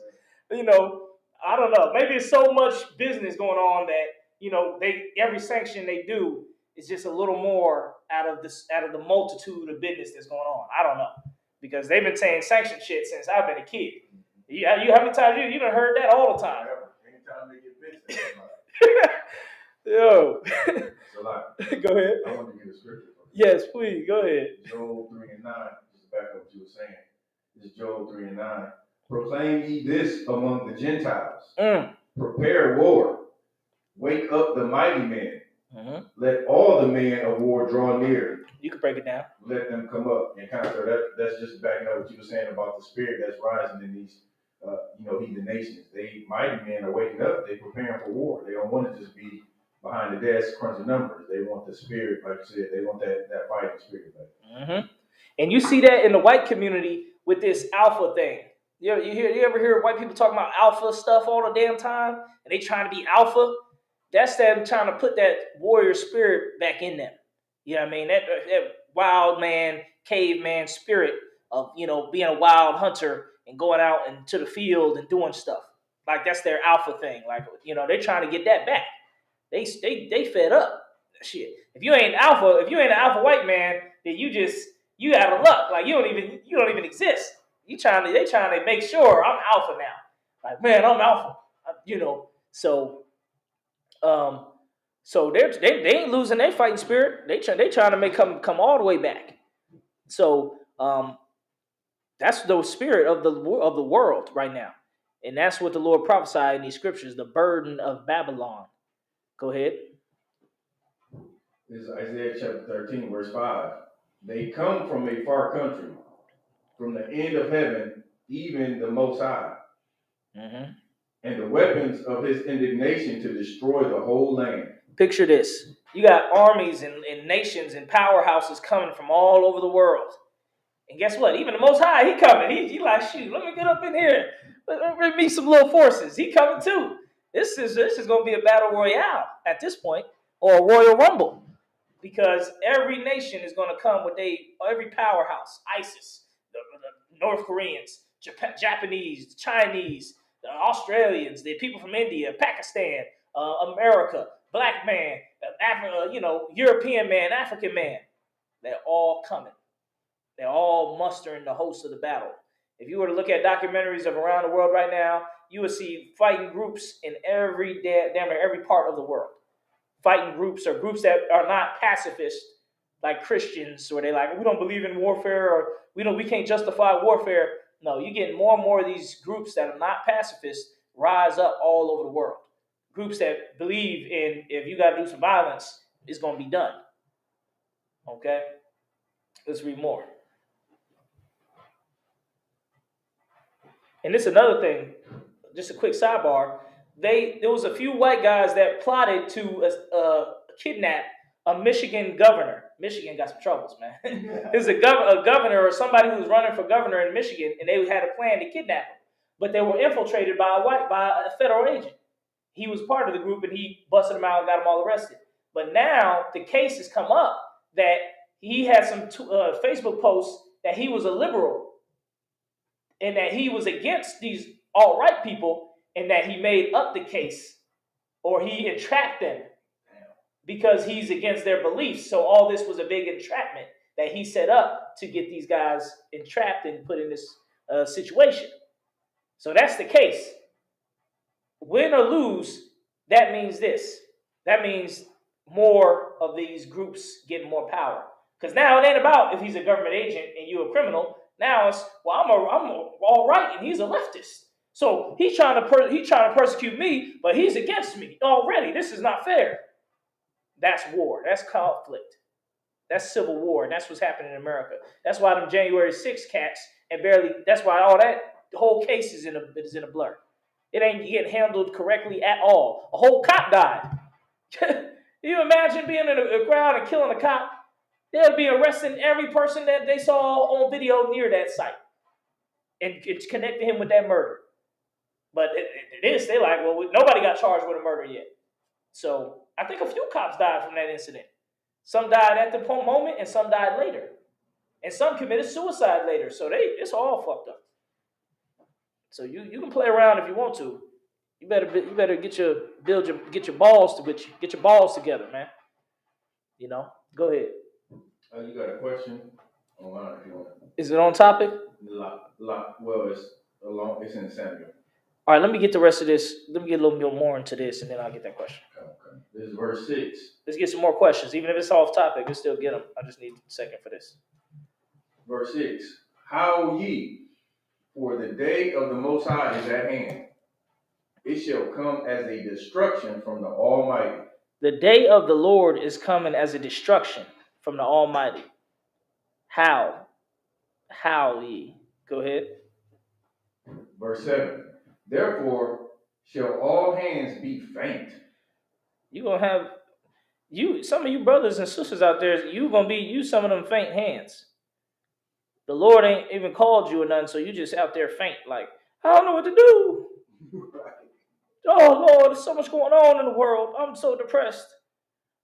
You know, you see them people on the internet, you know what I mean, kind of like just sad, depressed, and, you know, you seen it, you know what I mean? Go ahead. I was gonna say too. That's so true because you got people like you see a lot of memes. Like I'm the age where I've been through a pandemic, economy crash, and like if you not in this truth, you don't have the spirit of the Lord. You'll be worried about COVID. You'll be worried about your job, where you gonna stay, police violence, everything. You pulling your hair out right now. Right. You know, you finally had some resemblance of calm normality when you went to the Christmas event. Now you found out everybody there getting COVID down now. Right. So now you back in the swirl. Right. So that's the sign of the times. Knowledge shall be the stability of thy times. And if you're not accruing knowledge, then you are falling behind. UPK, we get more knowledge every day. Every day we learning more. We get more brothers. We getting teaching. We getting here. We gaining ground. We getting it in with knowledge. Christianity, y'all don't have no more knowledge. Like Christians, do they even learn anymore? They just learn they just know the main Christian stuff, and that's it. They don't study no more at all. Unless they figure to try to battle us, then they may study a little more. But a regular Christian study for what? Jesus died for everybody, so you good. So knowledge is losing outside of the UPK. Go ahead. Let's get more on the scripture. Therefore shall all hands be faint, and every man's heart shall melt. Every man's heart shall melt. This is the problem. You trusting in man, them men up in this world, their heart is melting at what's going on. Go ahead. Verse 8, and they shall be afraid. Mm-hmm. Pains and sorrows shall take hold of them. See, you have pain and sorrow that's taking hold of you, and it's beating you down every day. You're just in more pain and more sorrow. You don't know what's going on. You don't have the answer. You don't have the power of the Lord. You don't have none of that. You just have pain and misery. It's because you don't have knowledge of the Lord. Right. Because you're not in the Israelite School of UPK getting counsel and getting your spirit built up and mustered up for war. Right. Everybody else is getting ready for war. Everybody else excited and jump. They got all this energy. They got energy to storm the White House, throw some fucking tear gas in there, beat up cops, and they got energy all for days everywhere else. The Asians stormed the White House and got Asian hate bills signed and everything. Everybody else got energy to do what they need to do. But black people, we just being more sad and more depressed. If you're outside the truth and outside the ISUPK, right, which is the truth. Go ahead. They shall be in pain as a woman that travaileth. You like a woman about to give birth. That's how you feel. I don't blame you. If I didn't have the UPK, I don't know what I would be thinking.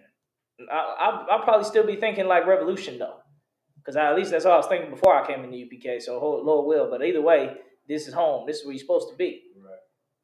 Now you cats who, like all the revolutionaries who like die inside, like they was big about it, and then when they talk to you about it, they tell you like, man, I used to be just like that. I used to be about that too, but I had to learn that it wasn't about this, it wasn't about that. Then they try to justify how they don't fight no more for nothing. They don't have a cause anymore. I hear them out there. They out there. If you ain't heard them, they out there. Go ahead. It's like a on topic, but like a sidebar. The brother, actual brother from the Proud Boys, the dude that was the head of it. Yeah, I remember him. Yeah, he's locked up right now. He was talking about, these conditions are too harsh. I need to see somebody. I'm locked up and I'm being denied basic rights. He in there crying and moaning. Yeah. He ain't got that fight no more. He's fighting for the wrong thing. Yeah, he all off. Like you said, he should have been in the UPK fighting. He'd still been good. If he got locked up in the UPK, he wouldn't be all crying. He'd be like, man, I'm built up. Shoot, be like Mashamar. Officer Mashamar in the UPK prison program, and that brother in the chats. You know what I mean? Like, he a regular brother. He doing videos of his training for the Hebrew Academy. You know what I mean? He getting there, other brothers getting down. He builds his strength. He ain't in there crying like the Proud Boys dude. Right. Proud Boys dude ain't in there working out. He in there crying. He probably getting, raped or something. With the way his spirit is, he probably, or not, raped spiritually, because he probably got to join the whites in there. And they probably like, I don't know about him. He a snitch. They say he was a snitch. Yeah, they said in a news report that he was a snitch. So now he got that over his head. So the whites don't want him. The blacks, they probably accept him, but the way his spirit is, they like, man, you need to stop all that bitch shit. So either way, it's time to just strengthen up, put on your big boy pants, and get ready for the battle. The Lord is mustering the host. The scripture said even the sanctified ones is in the battle. The righteous brothers, the generals, the Commander General Yohana and General Muhammad and General Mayak, they ready for battle. They in the battle mode. They building up. What are you doing, black man, Hispanic man, Native American man? Right. Whatever it is, it ain't enough. You need to come in here. Go ahead. Any more? We're gonna close it out. You want to keep on? Yeah, we're gonna go for a little longer. Come. They shall be amazed one at another. Their faces shall be as flames. Look, their face is gonna be as flames. You're gonna be on fire. You're gonna be, sad and hot and depressed. All these different things. All right, go ahead. Verse 9, behold, the day of the Lord cometh, cruel, both with wrath and fierce anger. See, the day of the Lord is cruel, with wrath and fierce anger. You Christians thought the day of the Lord was a big, holy, righteous orgasm or something. Like everybody was just going to show up in all white and just be in an ultimate feel good like concert or something to the Lord and just start floating off into the heavens. That's what you thought. The day of the Lord is not that. It is cruel. It is filled with wrath and fierce anger. If you don't know, look outside. Go to the grocery store. Visit your nearest hospital. You're getting a glimpse of what the day of the Lord is like. Go ahead. To lay the land desolate. What's he going to do to America? Lay the land desolate. America will be desolate. Go ahead. And he shall destroy the sinners thereof out of it. And the Lord is destroying the sinners out of Babylon. The sinners in America are losing power, and the righteous men are gaining power. You're being more destroyed, and we're getting more powerful. We're getting more stable. We're becoming more intelligent. While you in the world, you're becoming more desensitized.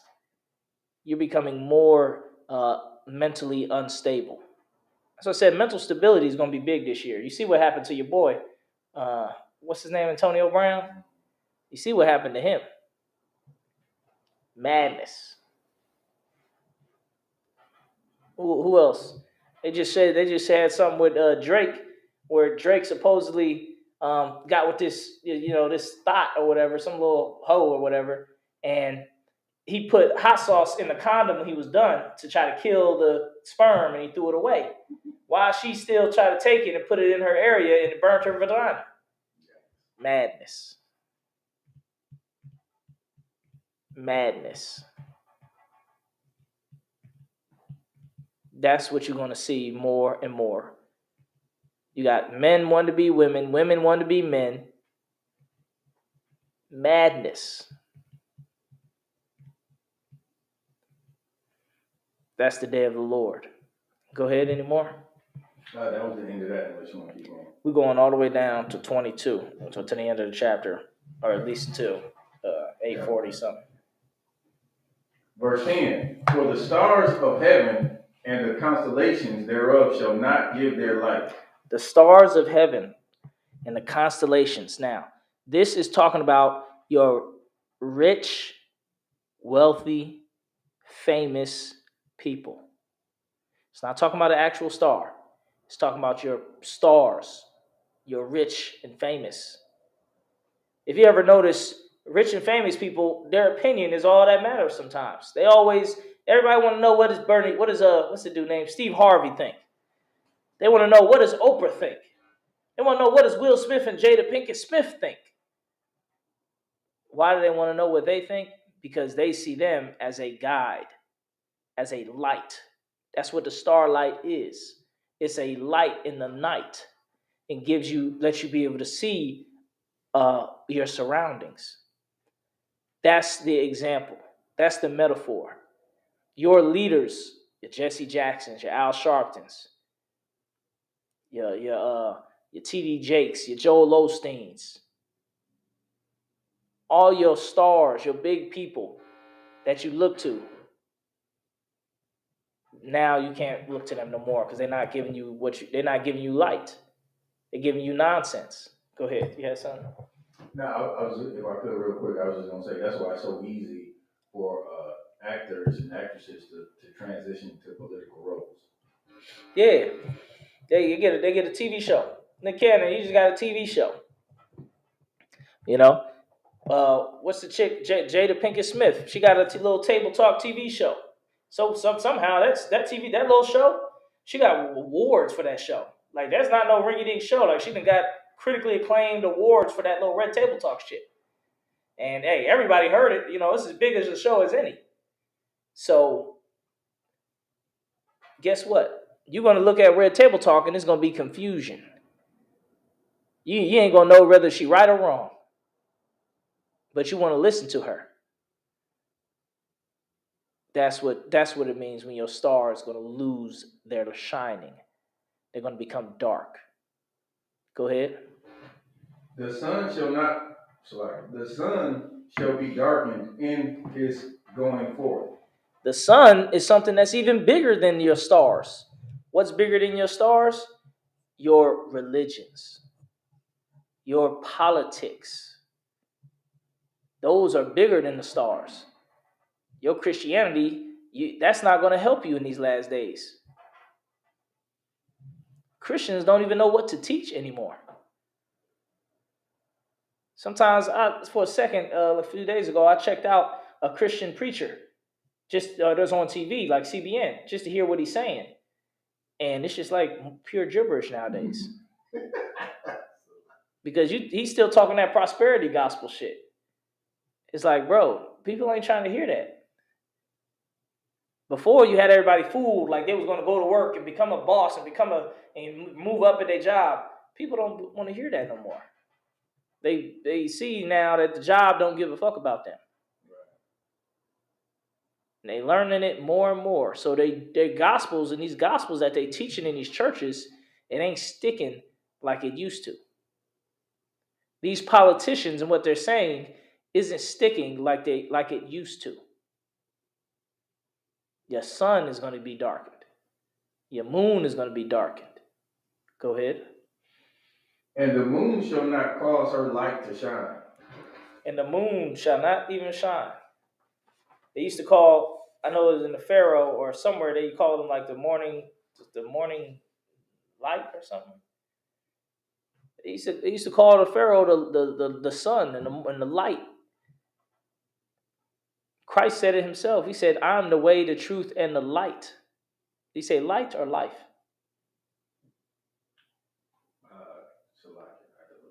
Okay, kind of. Either way, it's just a biblical metaphor of saying somebody's a leader. They are the light. Basically, you turn on the light and you can see now. You know where to go. All right, and that's what a leader does. A leader teaches you what to do. Our leader, Commander Yohana, said, go get the vaccine. So we had light on that. We was enlightened. We didn't have to be confused and try to see if the vaccine going to kill everybody or not. We already had the answer. Go ahead. So it is light. Life. Okay, life. He's the way, the truth, and the life. No sweat. Still the same. All right, let's get more. Verse 11. And I will punish the world for their evil and the wicked for their iniquity. The Lord is going to punish this world. You think he's here to free and beautify the world. He's coming to punish the world. Go ahead, any more? And I will cause the arrogancy of the proud to cease. And all the people that were so arrogant to speak for the Lord, and teach you all these lies from the Christian church, and to teach you all these lies in the politics and voting and trusting in the Egypt, trusting in America, the Lord is going to cause their arrogancy to cease. A lot of those people who were so big about politics and religion, they're not as loud as they used to be. Joel Osteen, he ain't as that smile, that little smile he got ain't as big as it used to be. TD Jake's belly ain't even as big as it used to be. I seen him a few while ago. He's slimming down his damn self. They ain't as big as they used to be. They ain't the same. I bet Creflo Dollar, he ain't got as many dollars as he's used to having. I ain't hearing a lot about him. Where's his new book at? They ain't wrote a new book or nothing. They ain't made a movie or nothing. Tyler Perry ain't as big as he used to be. He had a movies. He was big as, people don't give a damn about Medea no more. They tired of Medea. At least a good amount of Medea people. These cats that were so big, they ain't gonna get bigger when these religious cats and these democracy believing cats. Go ahead, any more? And I will cause the arrogancy of the proud to cease, and will lay low the haughtiness of the terrible. The haughtiness is more pride. Like, oh, I'm this, I'm that, I'm so great, look at me. A lot of your big celebrities who used to be in movies and music videos, that went down during the pandemic. They kind of just seemed like regular people during the pandemic because there wasn't no more movies coming out. There wasn't no more music concerts coming out. They had a bomb threat on what's that chick Doja Cat's concert here in Indianapolis. They messed that up. Travis Scott, his concert, everybody trampled and killed like 20 people at his concert. They just don't have the pomp like they used to be. The Lord is going to bring down the proud. Look at how many rappers he's even getting killed. Like, damn, a rapper can't even be big anymore. It's like as soon as he get a little big, shoot, he gets shot down. That's the other rappers is noticing. The other rappers, they are noticing all these rappers getting killed. They're like, damn, Dolph, Vaughn, the other dude in Chicago, the other dude, this dude, that dude. The Lord is laying low these arrogant cats. Ain't many people besides a Christian pastor, ain't many people more arrogant than a rapper. Rappers are arrogant as hell. They be like, I don't mess with no broke niggas. I'm like, bro, you was broke not before you got this deal. You was broke as hell. What are you talking about? So, the proud and the high up people, they coming down in spirit and reputation. Even Drake. Now Drake, he being exposed that he really only deal with hoes and low class women. Like, bro, you just looking bad right at this point. Like, first you got a prostitute pregnant or a porn star pregnant, and you didn't want to tell nobody about that. You got exposed in a rap battle about that. Now you dealing with somebody who's trying to take a condom out the trash on you, and you put hot sauce on it, and she got burnt. Now she's trying to sue you and shit. Like, you looking like a fool. So this is what the high up people is happening. Look at Will Smith.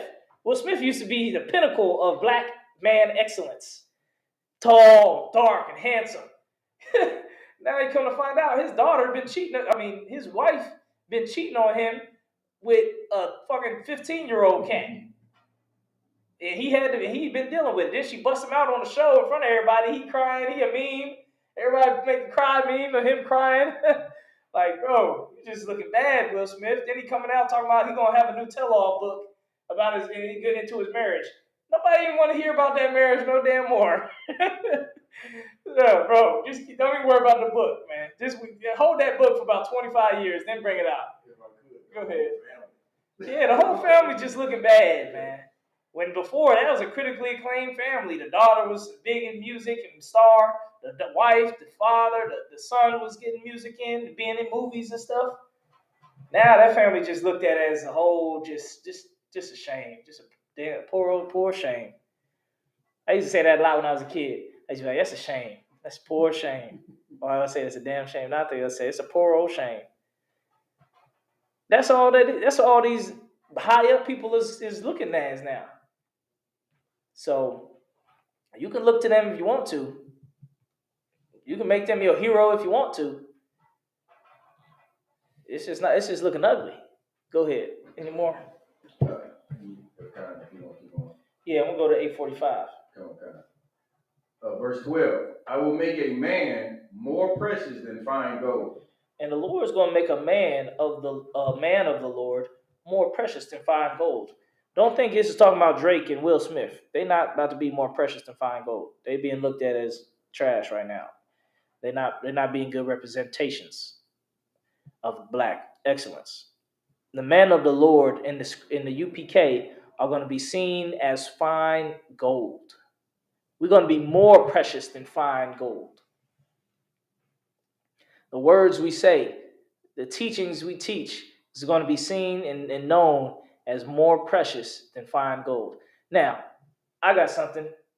If you want to make a good investment and make sure you have a good return and probably get rich, invest in funeral homes.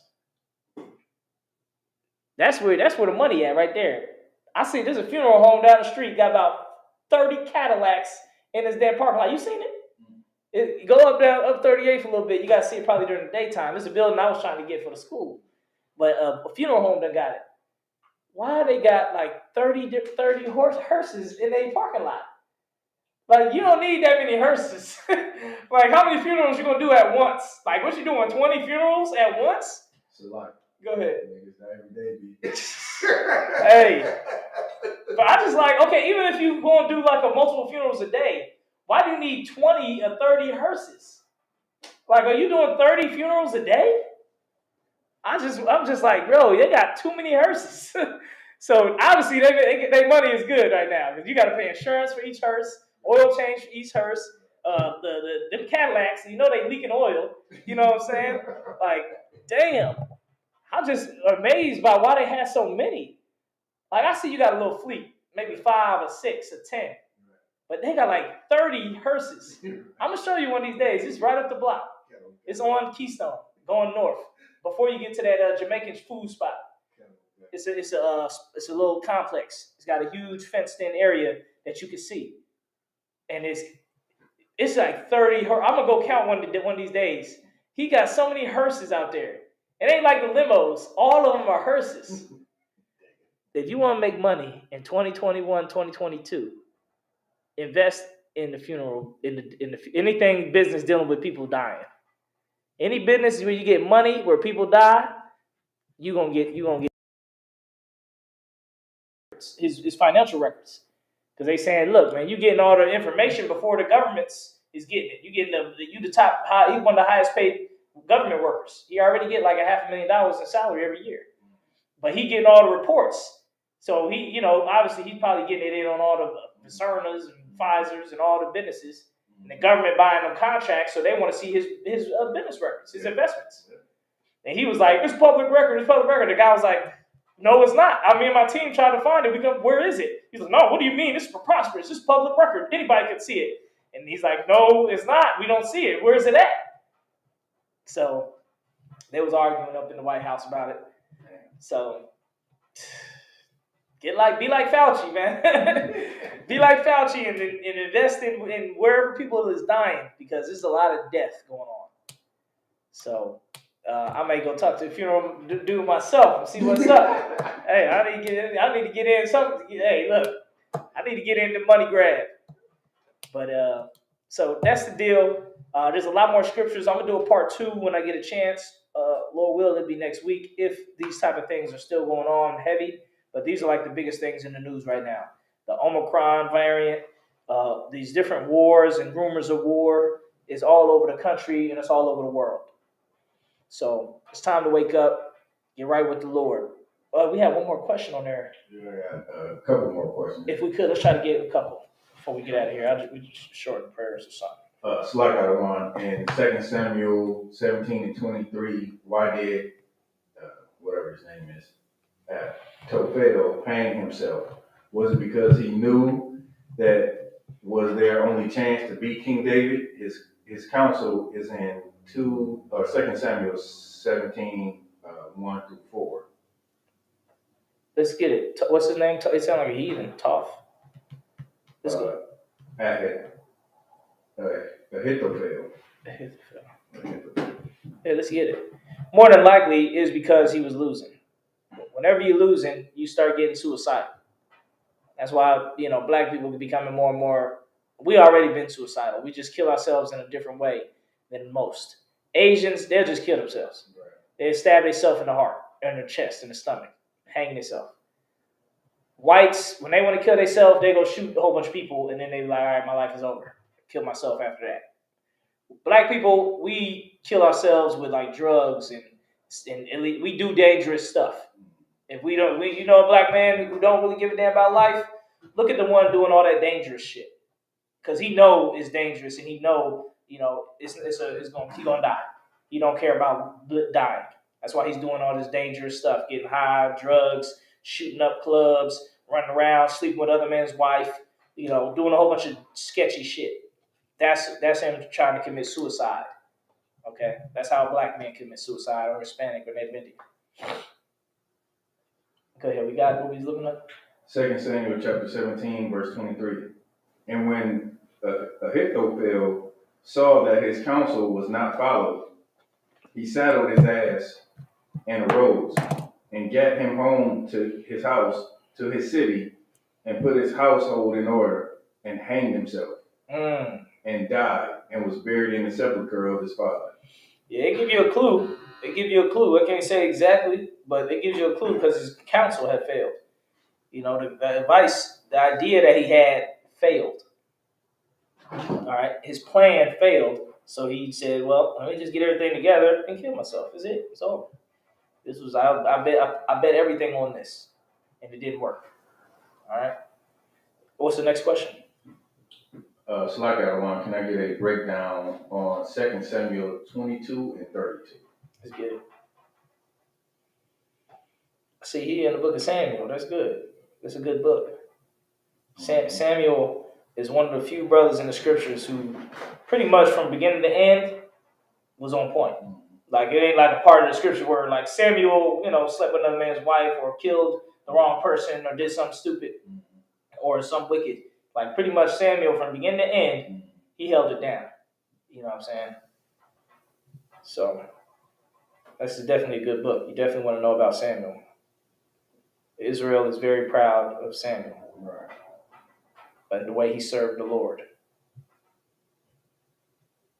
You ready for it? Yeah, let's get it. 2 Samuel chapter 22, verse 32. For who is God, save the Lord?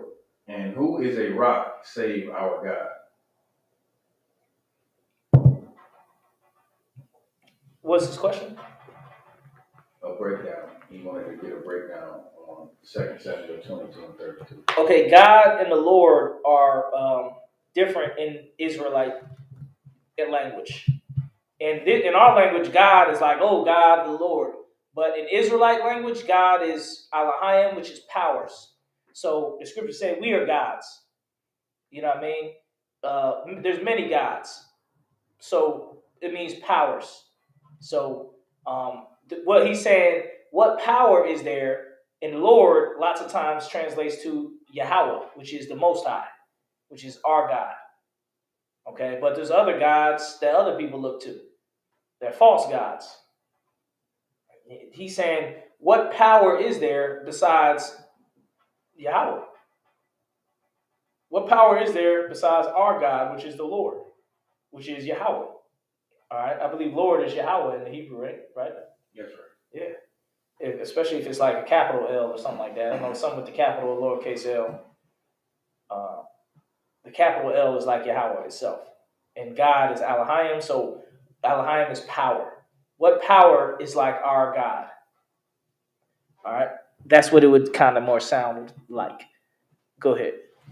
It says, this is another one. It says, Kevin Kaposh, what's your take on Maya Angelou's coin? Is it a slap in the face or like? All right, something like Maya Angelou being on a coin is something that don't even pay no attention to it. Don't even pay no attention to it.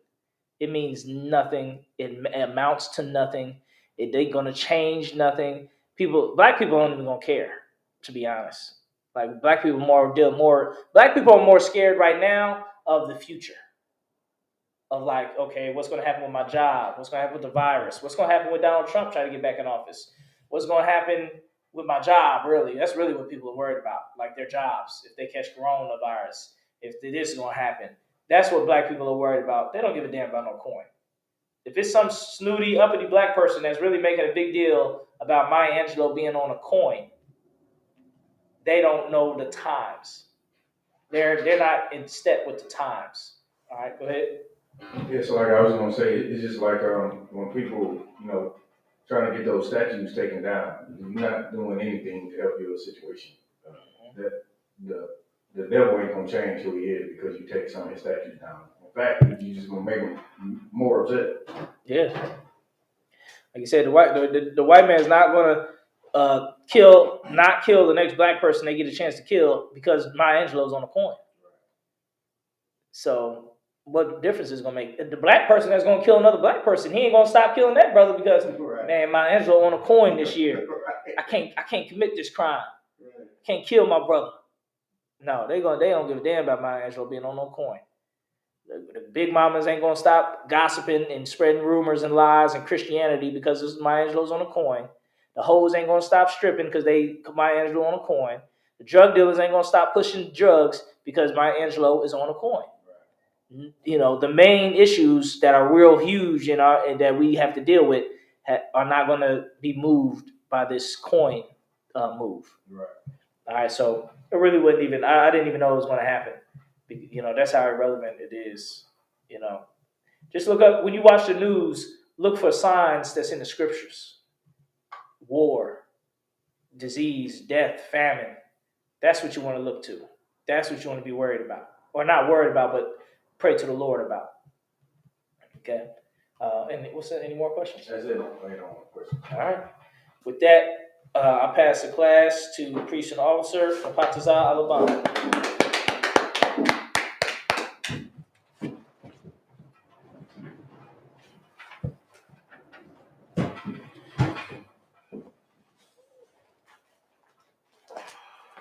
ISUPK security announcements. Where the ISUPK started out at 1 West, 125th Street, Harlem, New York. Rules for new brother and sister.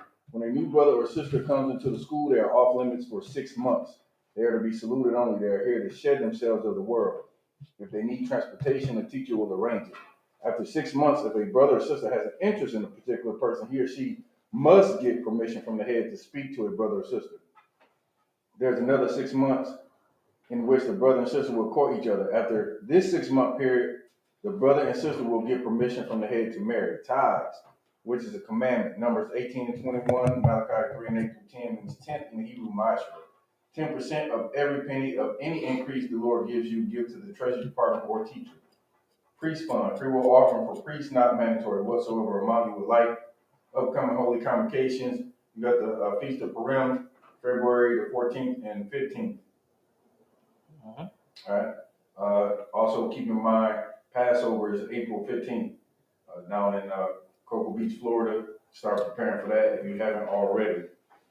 If anyone wants to be a trooper in the school, to start wearing all black boots, shirt, pants, headband, scarf. With that, I imagine. You're just going to do the Lord's Prayer, and that's it. Which means to rise. Plenty Hakadam means turn face to east. We're going to do the Lord's Prayer in the Hebrew. Abanawa. Shabbat Shemayim. Shabbat Shemayim. Kodash. Hayah. Shemka. Yahweh. Malak with God. Taba'ah. Ratazaka. Hayah. Aisha. Ba'arataza. Kawa. Hayah. Bashamayim. Nathan Lanau. Lakam. Ka. Yawam. Wasalaklanau. Kabawatlanau. Kasalaklanau. Kabawatlanau. Wala'a. Wala'a. Tabiyaina. Tabiyaina. Banasai 1. Manasai 1. Abal. Abal. Hawashaina. Hoshaina. Mayan. Mayan. Ra. Ra. Kaya. Kaya. Laka. Laka. Hamalakwa. Amalakwa. Wa'ala. Wa'ala. Watapara. Watapara. Wa'avalunium. Wa'avalunium. Amun. Amun. In the English. Our Father. Our Father, which art in heaven. which art in heaven, Hallowed be thy name. hallowed be thy name. Yahweh. Yahweh. Thy kingdom come. Thy kingdom come. Thy will be done. Thy will be done. In earth. In earth. As it is in heaven. As it is in heaven. Give us this day. Give us this day. Our daily bread. Our daily bread. And forgive us our debts. Forgive us our debts. As we forgive our debtors. As we forgive our debtors. And lead us not into temptation. And lead us not into temptation. But deliver us from evil. But deliver us from evil. For thine is the kingdom. For thine is the kingdom. And the power. And the power. And the glory. And the glory. Forever. Forever. So be it. So be it. Sir, turn and face the instruction. Men of Israel, we're going to give a courtesy salute. Ahmad Shabbat. Ahmad Barak.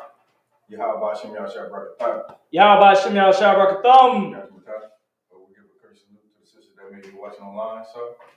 Israel Ahmad Shabbat. Ahmad Barak. Yahweh Shema Alatham Hashem Yahshua. Class dismissed.